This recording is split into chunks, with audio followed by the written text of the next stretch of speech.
বেশ কয়েকদিন ধরে তোমাদের সাথে ডেইলি ব্লগের কোনো ভিডিও তেমনভাবে শেয়ার করতে পারছি না, কারণ কাটাচ্ছি হচ্ছে জেঠুর বাড়ি।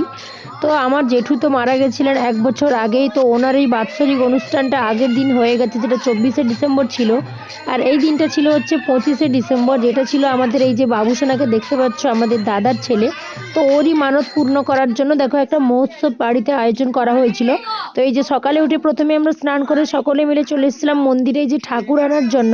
তো দাদা মাথায় করে এই যে ঠাকুর নিয়ে আসছেন এখন মন্দির থেকে। তো সকলেই মিলে গেছিলাম ঠাকুর আনতে, আমাদের পাশেই মন্দির কাছেই ছিল। তো ওখানে দেখো সকলে মিলে মন্দির থেকে ঠাকুরকে এখন বাড়ি নিয়ে যাওয়ার জন্য সবাই রওনা দিচ্ছেন।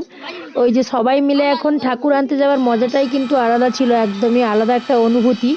তো যাই হোক করে ঠাকুরকে তো নিয়ে চলে আসা হয়েছিল। তারপরে দেখো বাবুসোনা আমাদের দাদার ছেলে, তো তো খুশি মনে সবাইকে বাতাসা হরিলোড করছিল, এবং বাতাসা হরিলোড করার পরে ওকে সবাই মিলে বললো যে ওইখানে মানে ওর যেহেতু মানত পূর্ণ করা হলো, তো ওকে ওখানে গড়ানোর জন্য। তো দেখো ওই কত আনন্দ করে ওই গড়ালো দিচ্ছে নিচে মাটিতে, লুটোপুটি খাচ্ছে।